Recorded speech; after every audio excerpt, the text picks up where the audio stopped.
All right. Good morning, everybody. Happy Monday. Thank you so much for joining us today and setting aside part of your, starting your week with PowerToFly. We super appreciate it. My name is Meg. I am here as part of the PowerToFly virtual hosting team, and I am super excited to get started on this, kind of dreary here Monday morning with some really awesome chat time with Sienna. So before we get started, I do just want to go over a couple quick housekeeping items for y'all. So today's session is all about you. It's all about participation. We want to make sure that as our audience, our community members, and our attendees, you all get as much out of today as we put into it. So we want to make sure that you all feel free and very encouraged to participate. You can do that in a couple different ways. You can turn your cameras on so we can all see your smiling maskless faces, safely. You can also come off mute to ask questions, add comments, whatever. The one thing we do say is that if you do come off mute, make sure you go back onto mute as soon as you're done actively speaking. You'll see me doing this multiple times throughout today's presentation so that no one has to listen to the bulldogs that are snoring on a couch right next to my desk. And then we also want to make sure that if you're going to come off mute, hi Kate, if you're going to come off mute, that you try not to talk over any other attendees or Sienna. If I'm just blathering on, please feel free to interrupt me because I just get paid to fill the silence here. So like I said, and like is on the screen, you will show up on the live recording and on our live stream if you come off mute. But if you want to kind of stay incognito and still want to participate, no problem. All you have to do is hop over into the Zoom group chat. You can send in questions or comments there whenever you'd like. And I'll try and make sure, I'll be monitoring that chat to make sure that we bring those questions back to Sienna. And then if you are in super Black Ops deep cover, really don't want anyone to know you're here, not a problem. All you have to do is in the Zoom group chat, instead of sending your message to everyone, you're going to use that little drop down to menu and send it to me, Meg, PowerToFly. Instead, I will try and make sure your questions get raised. I will definitely keep you anonymous. You don't need a reason. I completely respect, whatever secret agent life you're living. So the other thing you can do, or to kind of remind you guys, is that, like I said, this is being recorded. So anybody that registered for today's session, regardless of if you kind of missed the point and now you're watching this on the recording, or if you stay for 5 minutes or you stay for the full 60, everybody is going to get emailed in 1 to 2 business days with a link to rewatch this recording where you can view it on our website. If you hear something really awesome today and you just have to share it with a your family, your friends, your coworkers, whatever, you are more than welcome to do so. You'll be able to catch, if you can't wait 1 to 2 days for that link to hit your inbox, you can always head over to our YouTube channel. We are at PowerToFly, and the video will be posted there as soon as we're done with today's session. You're more than welcome to keep up with us on all of our social media. We are at PowerToFly on LinkedIn, Twitter, Instagram, Facebook, and YouTube. And we absolutely encourage you to subscribe to our YouTube channel so you don't miss any upcoming chats like today. And also just to kind of, make sure that you're staying in the game. I'm also going to put some links into the group chat in just a second for where you can, share with people that you are learning with PowerToFly this morning. You're more than welcome to take pictures or video and share those around and, kind of spread the word and spread the love about PowerToFly. So as we get going here, I want to introduce you to our wonderful speaker in case you haven't had the pleasure of sitting in on one of her chats before. Sienna J. Brown is an absolute powerhouse. I am in awe of her in so many ways, from her side hustle, kind of teaching women about how they can live expat lives abroad, to the amazing teachings that she brings us in the DEI space. I'm just so grateful every day to get to work with her. So Sienna, what else would you like to tell our audience as a bit of background about you and about why this chat subject in particular is going to be so amazing to hear from you? Yeah, absolutely. Also, thank you for that amazing introduction, Meg. I love it. And also, welcome to all of you who are tuning in. I love the fact that you are hopping on to video. And also, I see some familiar faces. Hello, Nicole Morris. Hello, Emmy. So a little bit of context about me. My name is Sienna J. Brown. I am an educator, expat, and entrepreneur. I'm based in Spain, so it's going to get darker as we're having this chat because the sun is going down.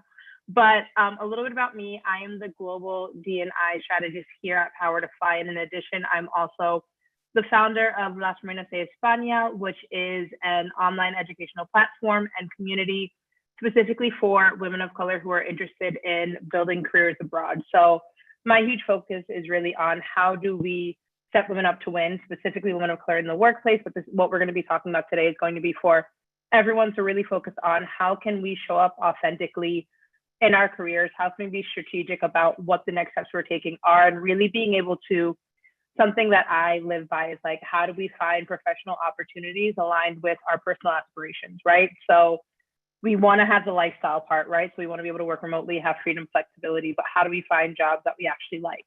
So I'm really excited about the questions that you all sent in, and I'm going to pass it back over to you, Megan. Also, welcome to all of you. I love seeing all of your amazing faces.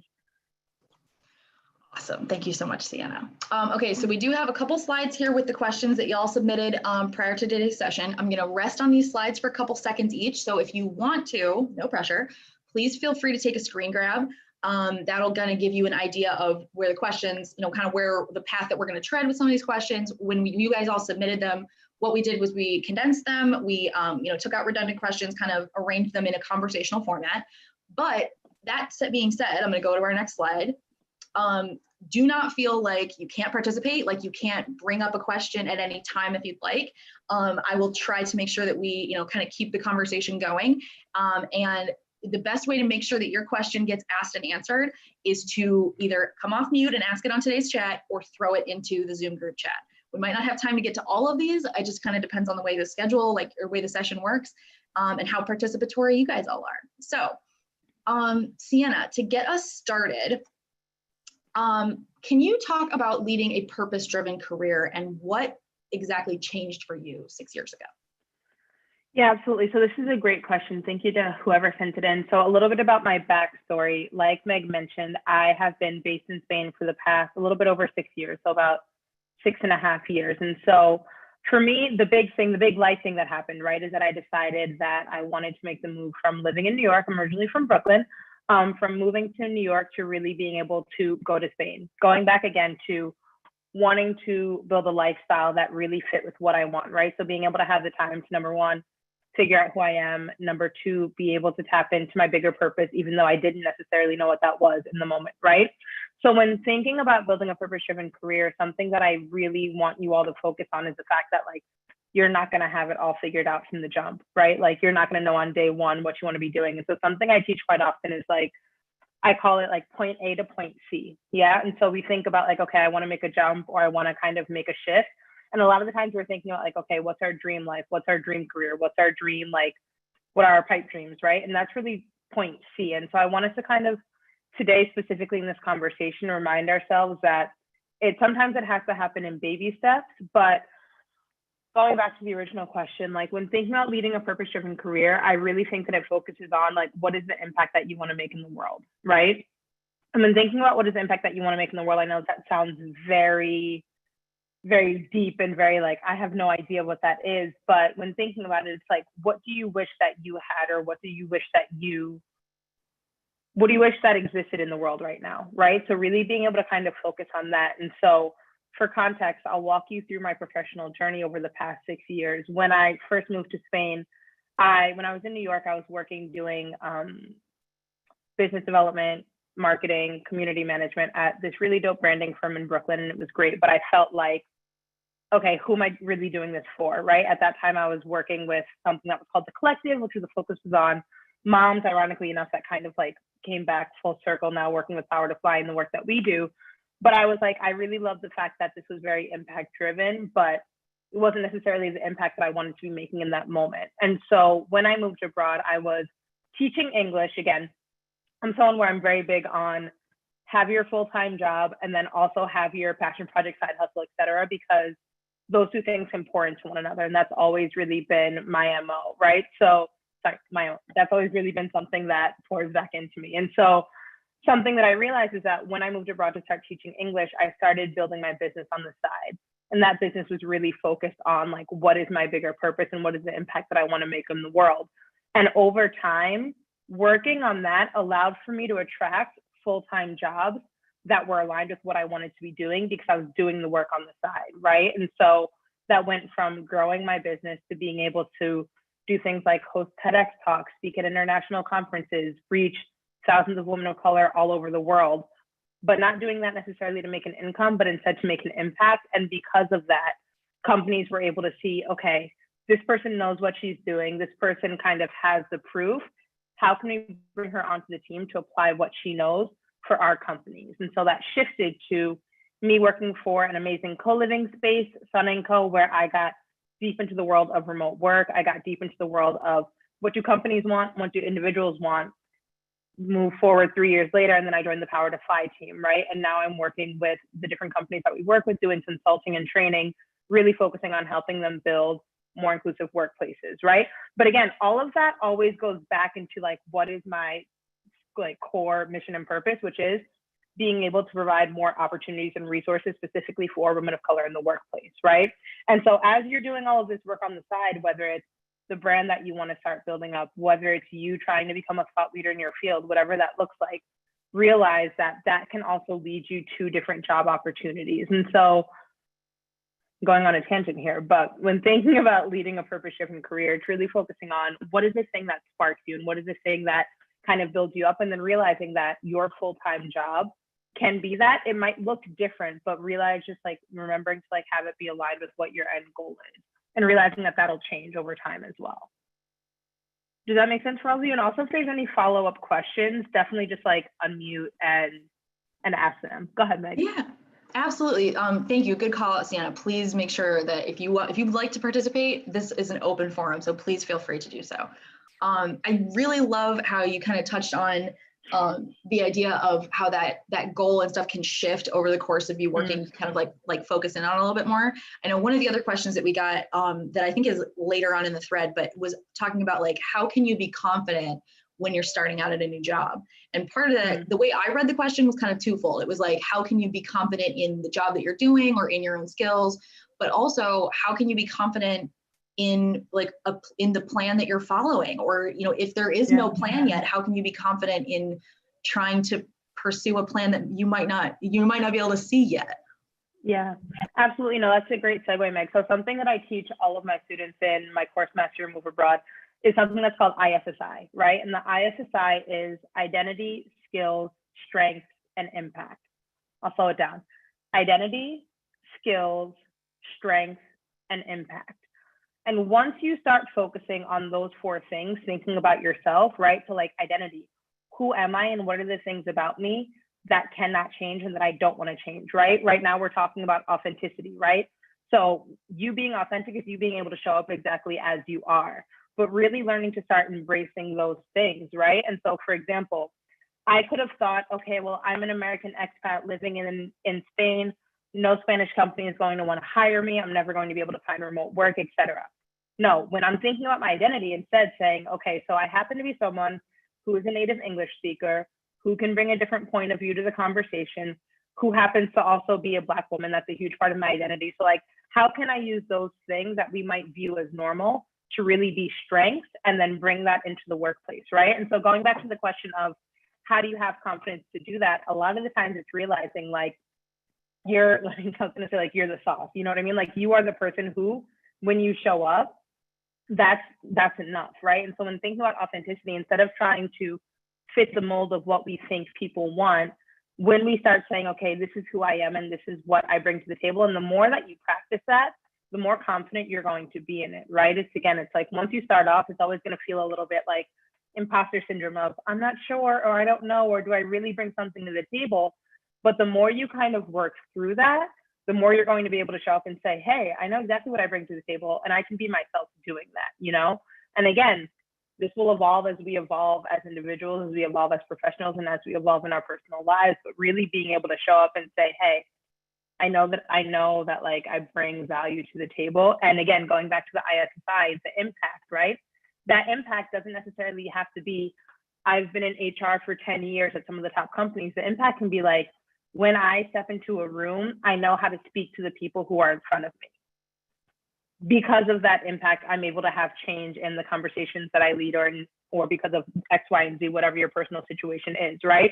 So really thinking about identity as a little bit different, and then impact as like the changes that you might have made, big or small. And then skills and strengths, obviously we know this, but strengths, when thinking about that can again be something as simple as I know how to listen. Listening is a great strength. you might not necessarily connect listening to consulting, but being able to listen, have key takeaways, and then be able to present a strategy, something that like, oh, I could switch fields, or I could possibly switch positions for one of the strengths that I had that I might not have necessarily been thinking about before. Yeah, and I think that's a really good call out. You know, like it's one of those things that like it's hard, especially when you're starting out, to really value some of your skills, because it feels like the list of skills that you need to develop or that you want to develop is so much longer than the skills list of what you have or what you even feel like you have. But one of the things that it was really hard for me to learn, and part of it was because I was working in jobs that were available because I needed a job, but really not very suited to me as a person looking back.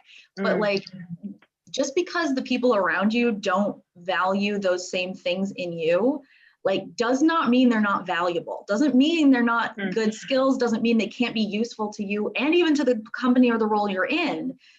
It tells you like the value those other people, like the people around you, place on those skills is interesting and informative, but it's not the whole truth. It's not the entire story. If they don't value the skills you have, that tells you a lot about them as a company, as you know, employers, as managers, whatever.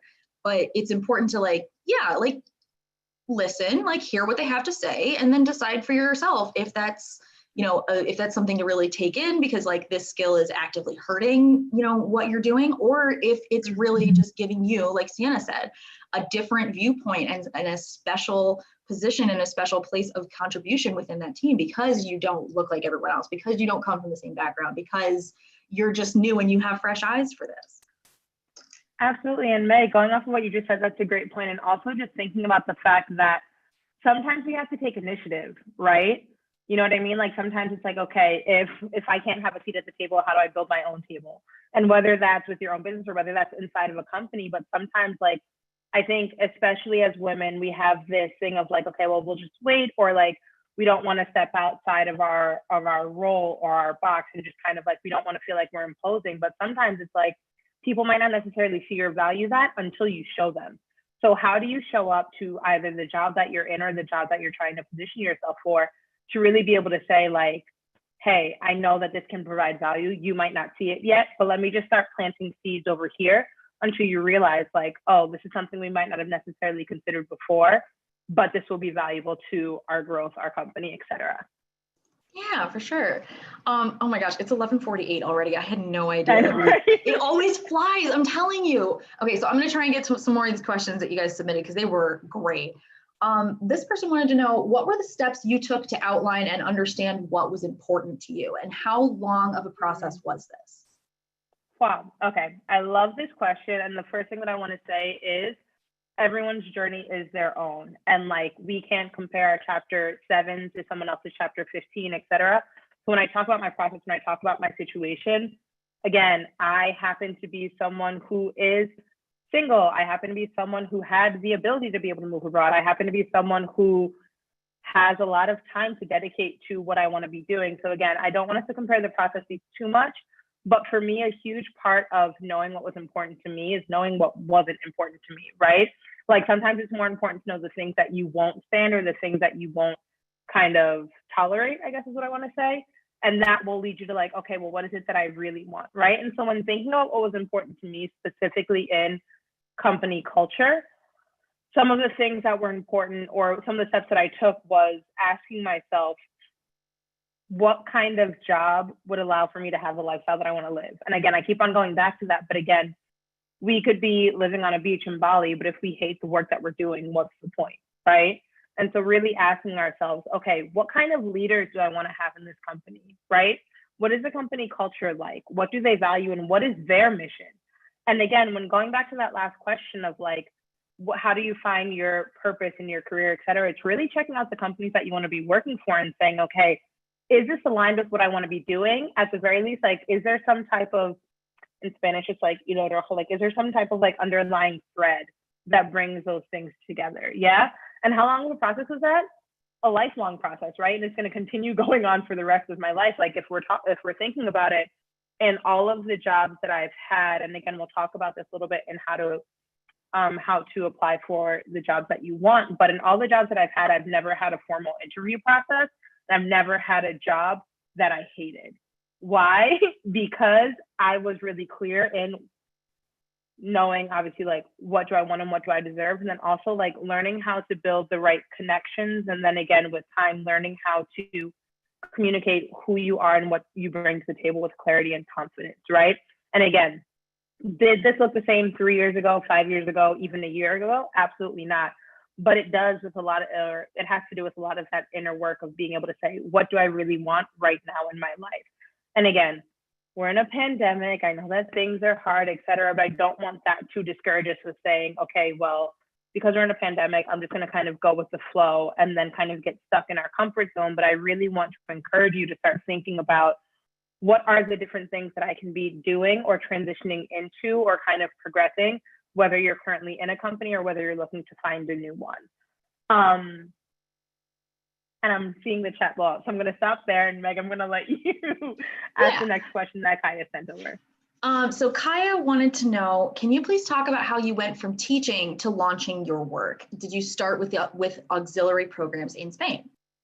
Yeah, absolutely. So I was an auxiliar de conversación, which is essentially an English teaching assistant for my first 3 years. I started my business on the side before I moved to Spain. Again, not thinking about it as a business, but really thinking about it as like, what did I wish that I had? And so when I built my business Las Morenas de España, the focus was really on how do we redefine the narrative of what it means to be Black in Spain? Why did I start that? Because the narratives that I was seeing were really negative and I didn't feel aligned with that based off of my past experience.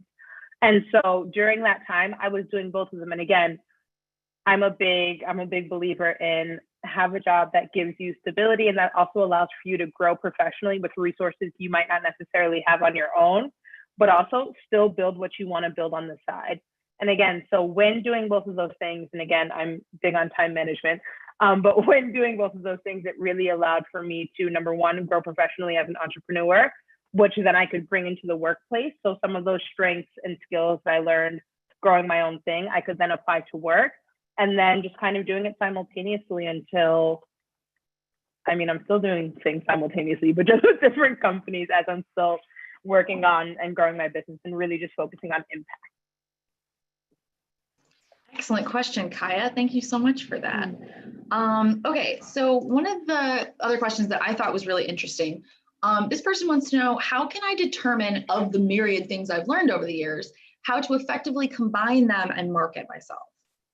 Yeah, this is a great question. The first thing that I would ask you is identifying how you want to market yourself. And that sounds silly, but a lot of the times, if we have a lot of different skills, we could have a lot of different hats and have a lot of different roles in different companies, et cetera. But really taking the step back and like scaling back and say, what am I most interested in moving into or transitioning into? And again, realizing this is going to be a process and your answer now might not be the same in 3 months. For me, I did a complete 180 during the pandemic and I went from thinking I knew what I wanted to do to kind of transitioning and then having that transition be 15 times better than I could have ever imagined. But that had to do with how was I marketing myself? And so, for example, in my professional career, I have worked in PR, fashion PR at Vera Wang, high-end luxury travel design, branding and marketing, business development for remote work, diversity and inclusion, et cetera, right? And so like, and the list goes on. But when thinking about that, I was marketing myself in different ways based off of what I've learned over the years. But I had to sit back and say, okay, but what am I most interested in doing? What impact am I most interested in making right now? And then learning how to, again, shift your story a little bit and really focus on connections. Because again, like I mentioned, I've never had a formal job interview process because it's about building connections. And, you know, like when we're younger, they're like, it's not what you know, it's who you know. I think it's a combination of both, right? It's who you know and really being able to build those relationships, but then also what you know. So when you get in the room, you feel fully prepared, right? And so I would, again, really just think when thinking about the myriad of things that you've learned, when thinking about your ISSI, identity, skills, strengths, and impact, really asking yourself, where are things kind of grouping together? What different themes are you finding as you're making those lists?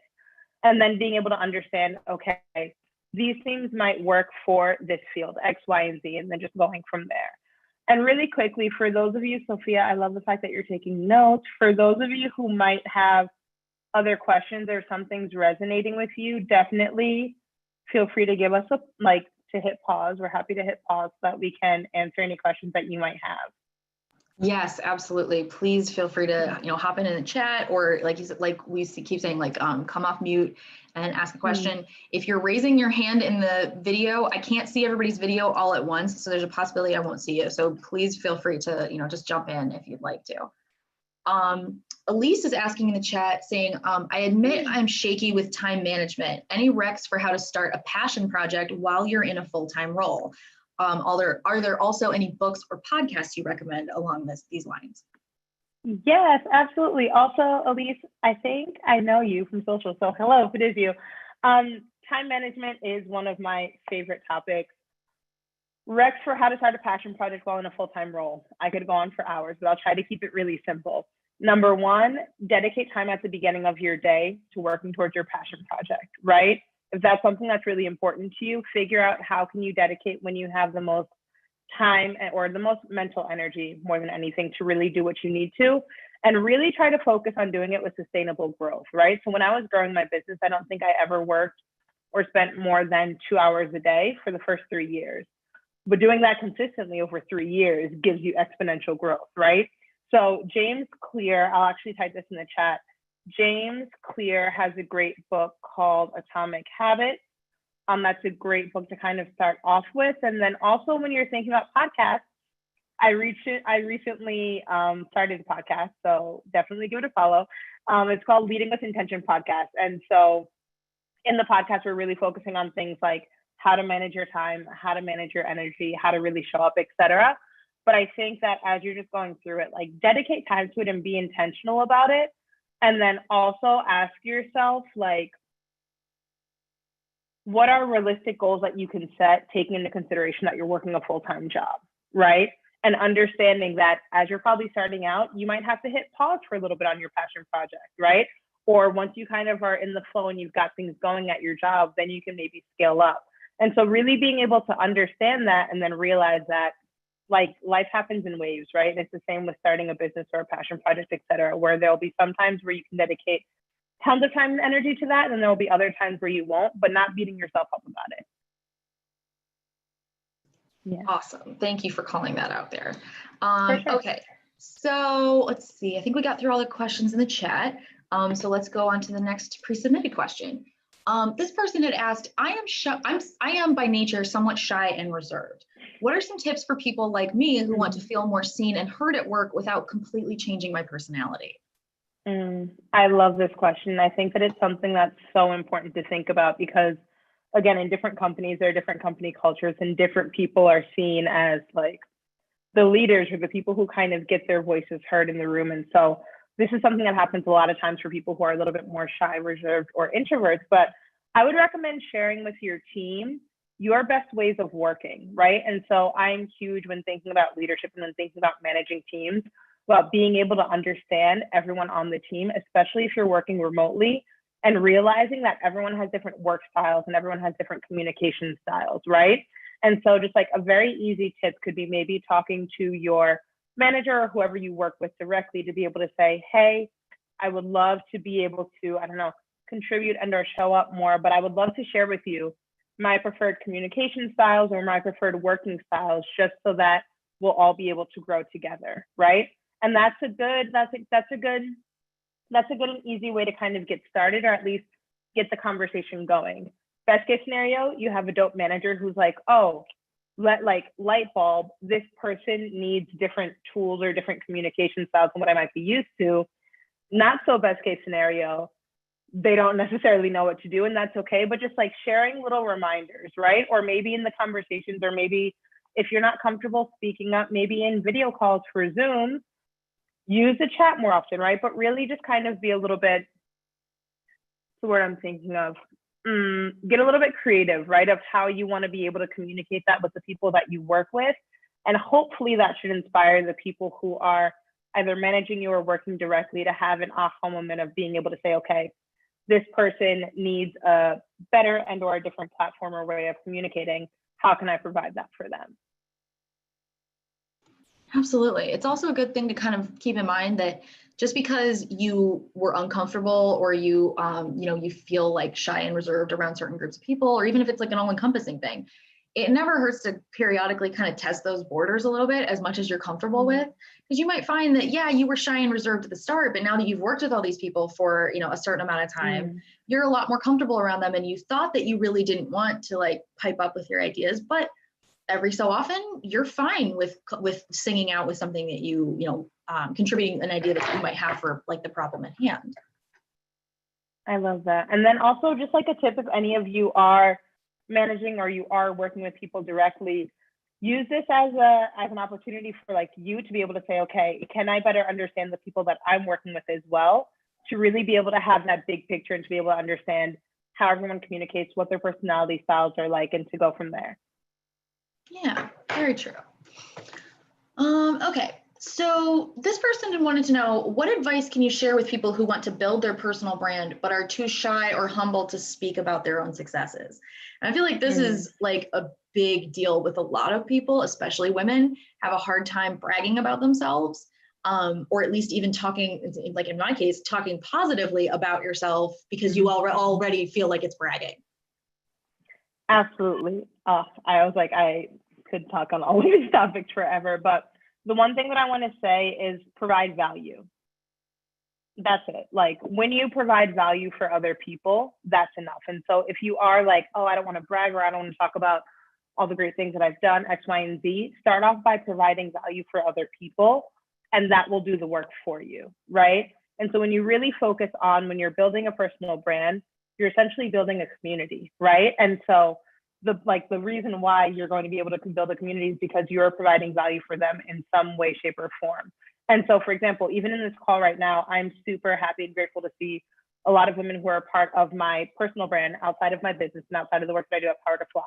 I do a lot of things, but my personal brand literally just like on Instagram, because I've been able to provide value on time management. I've been able to provide value on living a balanced life, et cetera. And so when you provide value, it doesn't necessarily have to be, hey, this is the me show, but really flipping the switch and saying, who am I showing up for and what can I be providing for them?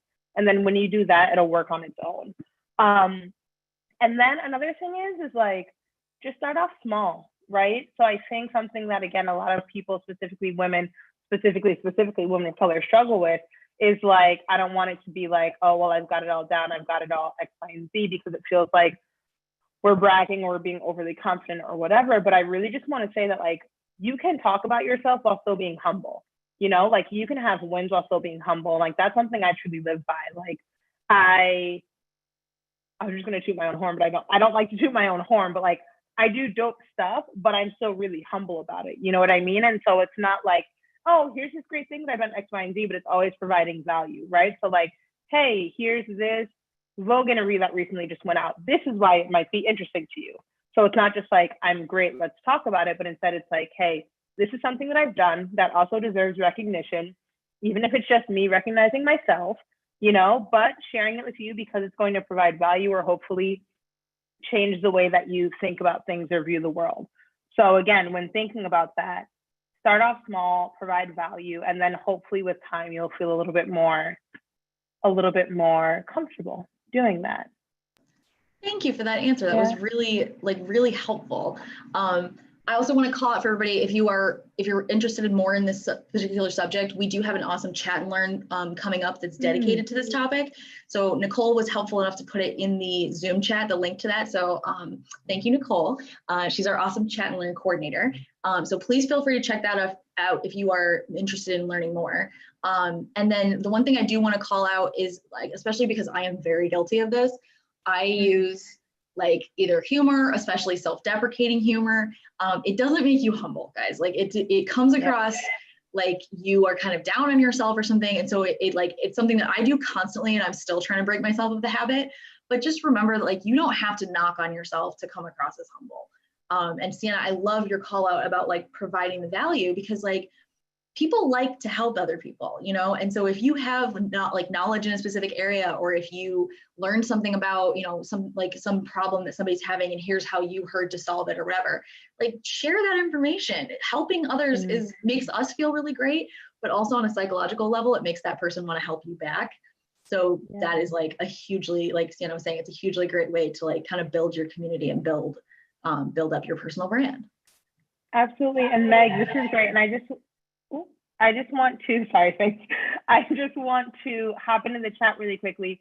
Mary says, I want to say that your personal brand is something that comes from within. It's not necessarily built, but emerges. And I definitely agree with that. There's this amazing entrepreneur called Miley Teal. And I think it was from her that I heard her coin, like, your personal brand is what people say about you when you're not in the room, right? So a personal brand isn't about a website, or isn't about an Instagram, or isn't about what you're posting on LinkedIn, but it's about who you are, right? And so in the same way with your professional job, like, people will be, when you're in an interview, people are attracted to you for being you, for your identity, for how you kind of show up. And so I really just want to encourage all of you to think about personal brand, not necessarily as like, what boxes do I need to check off to get it done, but really saying like, who am I? What are my values? And what is my vision? And then again, oh, I like this, values, vision, and providing values as well. Sorry, I was trying to think of like an acronym, but like, when you have your values in place, when you can able to say like, this is the vision I'm providing, and then also provide value to others. And then Oksana, hello, asked, does it make sense to create a new Instagram to build your personal brand? I would ask yourself, what is your end goal, right?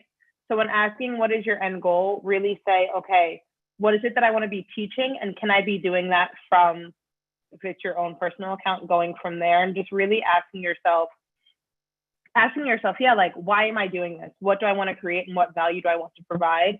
If it's something you can integrate into what you already do, then that's great, because it'll be less work for you. If it's something that's going to be completely different than who you are, it's going to be focused on something different, then I would recommend starting from scratch. But don't create more work than what you need to. Absolutely. Plus, it kind of gets into the point of like maybe getting the trappings of what you want before like actually doing the work. And I love that idea that like your personal brand is something that emerges from you, and it's what other people say about you when you're not in the room. That's just, that's wonderful. I love it. So Kaya is chiming in the chat with a great contribution, saying there's a misunderstanding that introverts aren't leaders, not strong, or not comfortable around people. For example, in the classroom, I'm a natural leader and work in small groups with students. You definitely shouldn't compromise the core of your identity, only tweak them. Being introverted is refueling through quiet space, time, and reflection so that you can be available for others when needed. Absolutely. And then also like to bring up boundaries as well. And then we can go to the next question, because I don't want us to run out of time, but bringing up boundaries as well is something that I think it's a question that's coming up, but something else that is a struggle when entering a new workplace, or when trying to kind of figure out how do I fit into the company culture, et cetera. If from day one, you're able to say, hey, again, this is how I work best. This is what I need to be able to thrive. The people that you're working for, again, hopefully want to see you thrive, so they're going to respect that. But being able to have those boundaries really helps. Great example. I take Mondays where I don't have meetings on Mondays or Fridays, except for amazing things like this, because I need time to actually do work. So if I'm in calls all day, I can't create, and that's one of my strengths, right? And so being able to have those boundaries, and again, that doesn't have to be like, I'll never take a call on Monday, but it does have to be like, hey, this is my preference. And then realizing that the more that you communicate that in an authentic way without being afraid of like what repercussions that might bring, a lot of the times people are down to have you do your best work. It's just about you feeling comfortable enough to communicate that. And with time, again, that comes with ease. And before we go to the next question really quickly, sorry, Meg, I'm like helping moderate, but does anyone want to ask a real question who's in the room right now? If so, great. If not, we can go on to the next one, but I wanted to give a little bit of space. Yeah, I'm more than happy to hold here for a minute while we wait and see if anybody wants to come off mute and ask a question. Mecca just asked in the chat, Sienna, could you please mention the English teaching program that you were involved in? Absolutely, I just put it in the chat. Yeah. It's called Auxiliares de Conversación. For me, honestly, I applied to it because it's the easiest thing. It's just like a waitlisted entry, and 6 years ago, I wasn't trying to do a ton of work figuring out how I was going to make the move. So that was the easiest step in. Awesome. All right, so let's go on to our next question. This person said, are there any specific tangible or intangible things you look at when you feel it may be time to move on from a safe career or role at a company that does meet your values, but perhaps maybe you've outgrown. And there's a follow-up question saying, how have you personally known if it's time to make the change or jump to something new? Whew. Okay. Fantastic question. And also something that I honestly lived during quarantine, during the pandemic still happening, but during quarantine specifically. I'm going to answer the last question first with how have you personally known if it's time to make the jump or change to something new? And this is something that I think a lot of people struggle with when thinking about stepping into their next chapter, right? Either in your personal or professional life. Think about it. Imagine that if you're in a relationship and you haven't really been into it for too long, but you're comfortable, and so you stay with that person for longer than you might have wanted to, right? It's the same thing with work. So I think a really great way to just kind of like do that is give yourself time away from that thing, right? And so when you give yourself time away from your job, whether that's 3 days of PTO or taking a week off or the Christmas holidays, whatever you need, to really step back. And a great book that I would recommend is Living Forward. I'm putting it in the chat now, by Michael Hyatt, which is a fantastic book that will really just get your life together and being able to understand, am I living in my comfort zone, or am I actually taking the steps that I need to step into my bigger purpose, right? And so for me personally, it was during the pandemic when I realized I was in my comfort zone at my last job, and I loved it, and it's amazing, and it was aligned with my values. But when I was able to take time back, I realized that, oh, it was taking a lot of personal energy from me being with people all of the time, that I felt, I think it's time to transition into something new. So going to the second part of the question, technically the first, what are tangible things to look at when you feel like it's ready to move on? Ask yourself these things. Number one, create a timeline for yourself, right?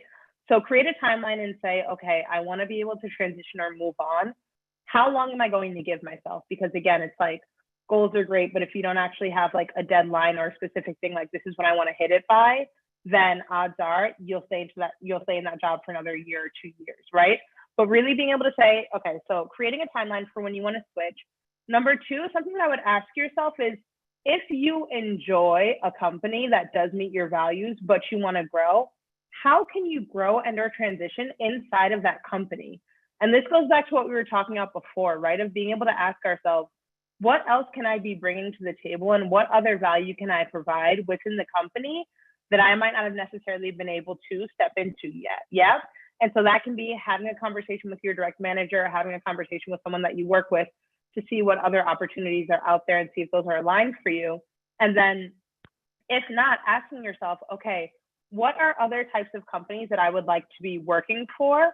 And what is that next step that I want to be taking, that I want to grow into, right? So if you feel like you've outgrown your current position, ask yourself, what are other things that you would like to start dabbling into?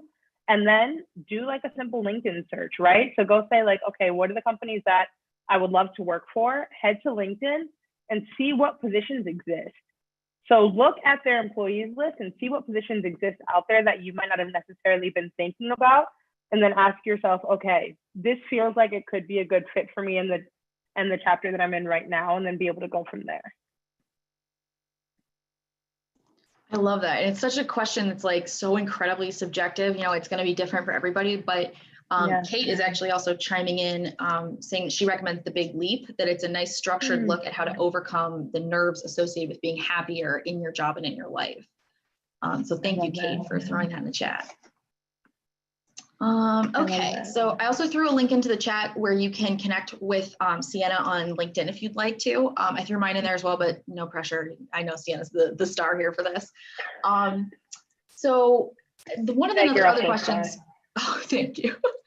One of the other questions we were asked was, I have multiple passions and interests, but I'm struggling with narrowing it down to a single career path. It's a blessing and a curse, but mostly a curse, especially when employers know that you can do it all, but won't support you either financially or with resources.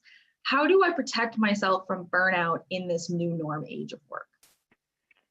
Cool. Okay, so this is a great question. I'm going to say it in different words just to make sure that I have clarity on what the question is, and then to be able to provide a good answer for all of you. So this person is I think it's called a multi-potentialite, right? Has anyone else heard that term? I might have just butchered that, but I think it's called a multi-potentialite. Anyway, someone who has a lot of different passions, ideas, etc. Nicole says she likes the sound of it. I think there's actually a TEDx talk on it, or a TED talk. Anyway, you have a lot of things and it's hard to narrow it down to a single career path, blessing but a curse. How to do that when employers know you can do it all but won't support you financially or with resources. Okay, so it sounds like there are two different questions here, right? Maybe three. I want to tackle the first part. The first part is saying, I have a lot of passions and interests. How do I narrow that down into a single career path? Again, when thinking about point A, point B, point C, a career is something that essentially happens for all of our lives until we're retired, and maybe even retired, we're going to keep on doing it, right? But really asking yourself, what's the most important for you to learn and grow right now, you know? And when you're able to ask that again, it's like hindsight is 2020. We're looking back, we're going to be able to say, oh, this is this amazing career that I've built for myself. But really being able to say, okay, right now, what am I the most interested in, right? Me, for example, like I've wanted to start a podcast for 3 years. I didn't do it until just now because now I have capacity and I'm also in the place in my life where I want to do it. I also want to have like, I don't even know, like a coffee shop, but just like a place where creatives can come together with tons of plants inside. Is that going to be a part of my career? Maybe in 5 to 10 years, but is it the most important for what's next for me right now? Absolutely not. So that's going to take a pause, you know? So when thinking about our career, realizing that like some things can build onto the other ones, but asking yourself what's going to have the most impact in your personal life right now and going from there. And the last part of this question, or the second out of the three, how do you also do that when employers might not necessarily support you financially or with resources? Do it on your own.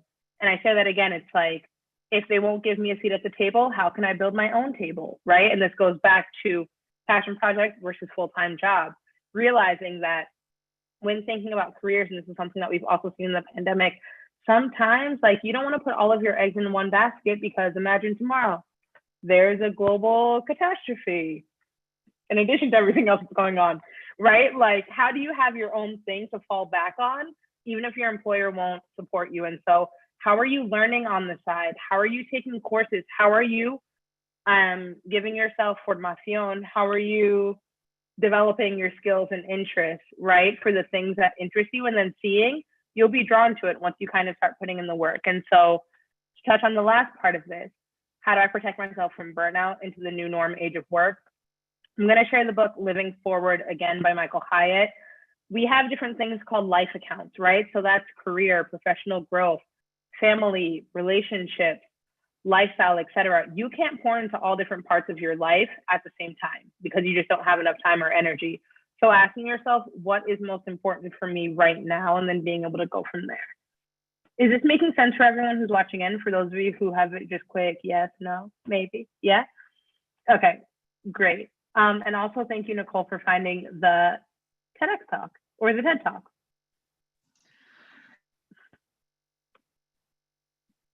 Honestly, this is one of those chats that I was really not prepared for how much I was going to like get out of it, because I sit through a lot of these and sometimes they're, you know, really prescient for what I'm doing in the moment. And sometimes they're not, but they're like still great information to like store away for when I need it. And this is one of those that I had no idea how much I needed to like sit through this until we were in the middle of it. So thank you, Sienna. I'm grateful. Thanks, Meg. All right, so this person, and you're welcome, by the way. This person says, I'm starting a new role in a few weeks and would like to show up as my authentic self. How do I balance authenticity and adjusting to a new culture?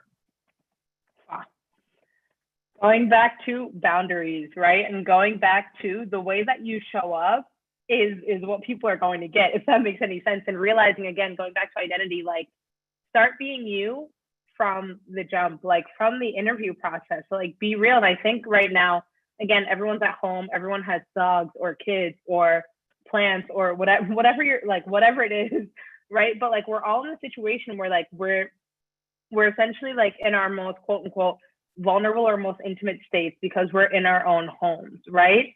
And so the fact that, again, like just showing up as yourself from the very beginning is going to be enough. And again, obviously, if I'm thinking about like maybe, for example, the introvert question from before, saying, okay, but I'm a little bit introverted, but everyone in the company is an extrovert, right?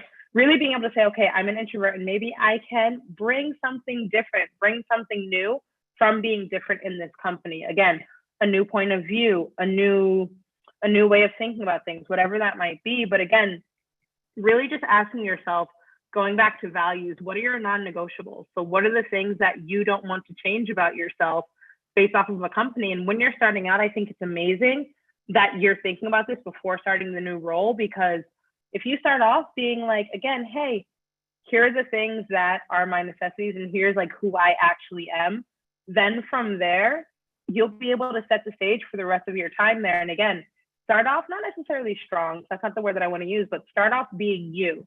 Again, great example. If you can't be in front of Zoom calls all day, like talk to your coworkers about having walking calls, right? And that's something that, again, I'll use myself as an example.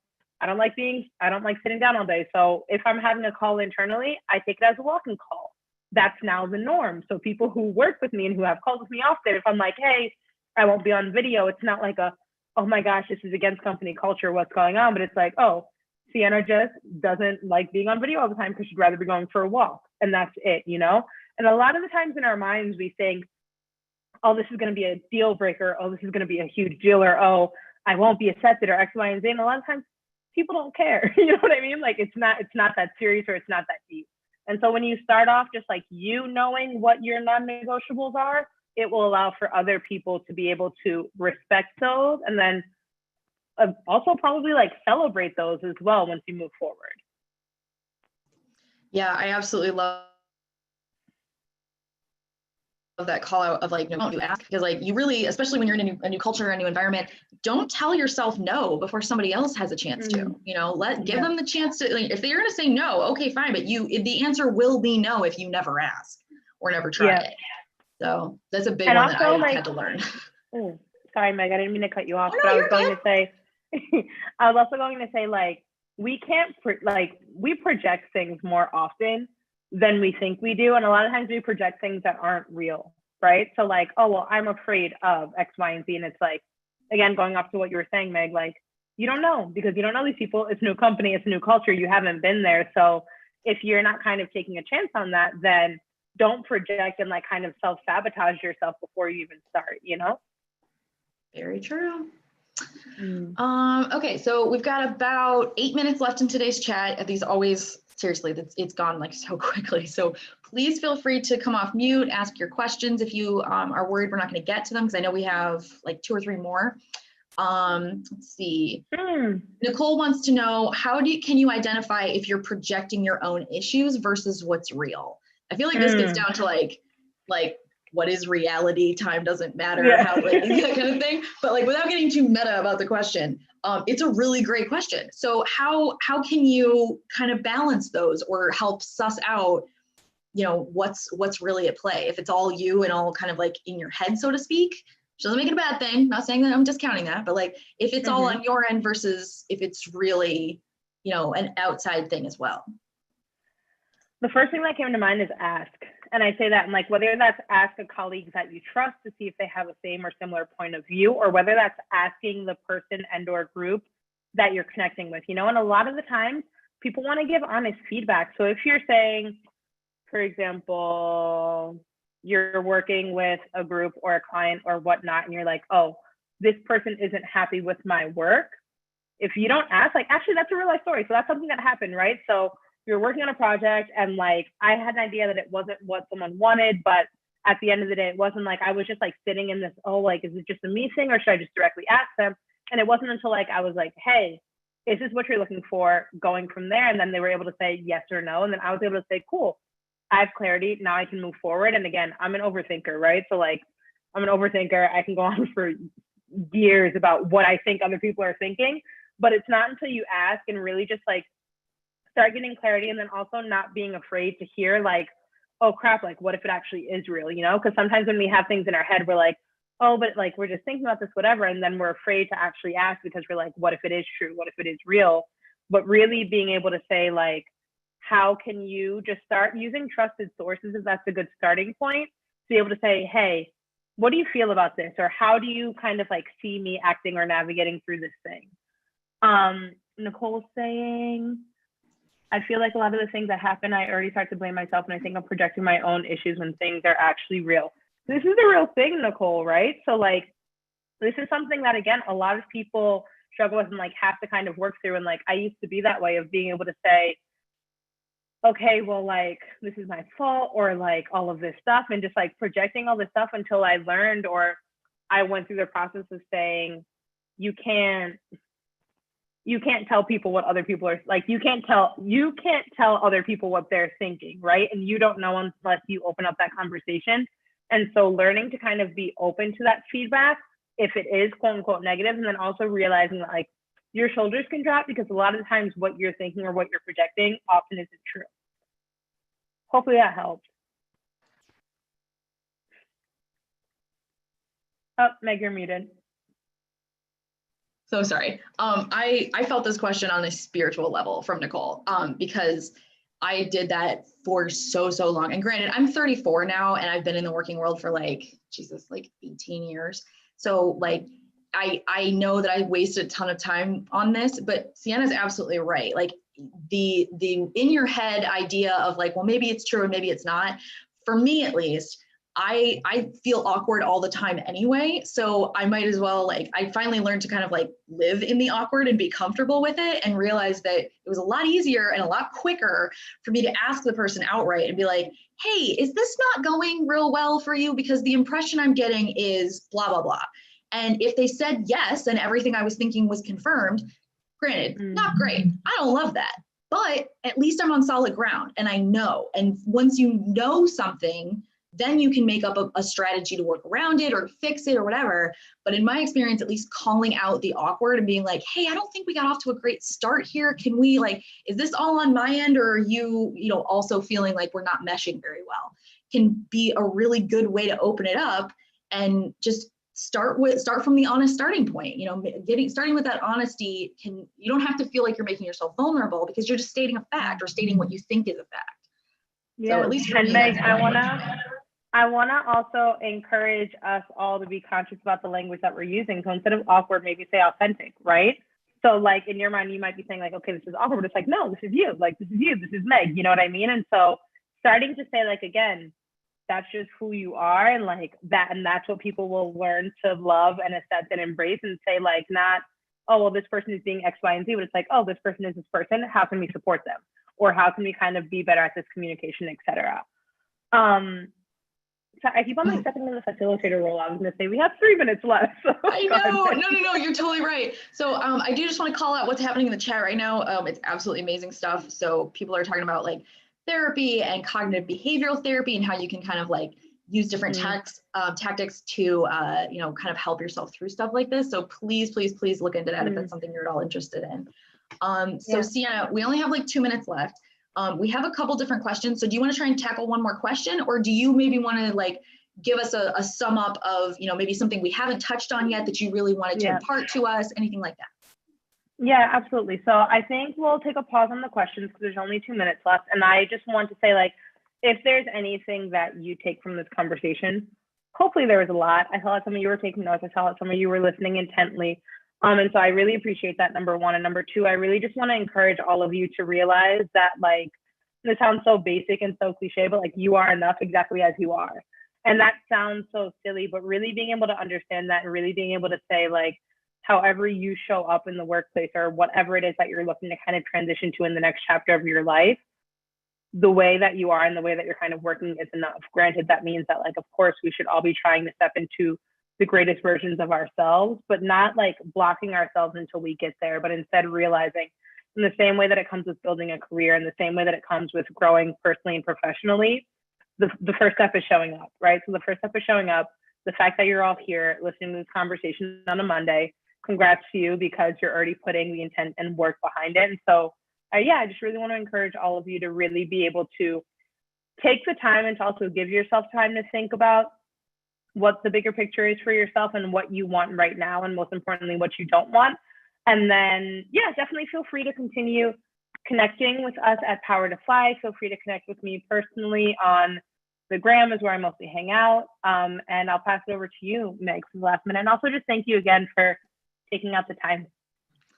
Thank you, Sienna. This was honestly a wonderful way to start my week. I hope that all of you have gotten as much out of today as I have. Please feel free to check out some of those links that we put up in the chat. Oops, sorry. Please feel free to check out some of the links we put up in the chat. You can also check out some of our upcoming chat and learns we've got going this week, next week. I know we're doing less during the holiday season with the idea that hopefully you guys can relax a little bit and kind of decompress and not run yourself into Zoom burnout yet again. I mean, I think I'm on my third round of it this year so far. So thank you so much for joining us. Don't forget, you will get a link to rewatch this recording in 1 to 2 business days. It'll come in your email. Everybody that registered will get it. You can also check out the recording immediately on our YouTube channel. We are at PowerToFly, and so please feel free to check us out on various socials. And I hope to see many more of you around on upcoming chats. Bye, everybody. Thank you all. Have a great day. Bye, y'all.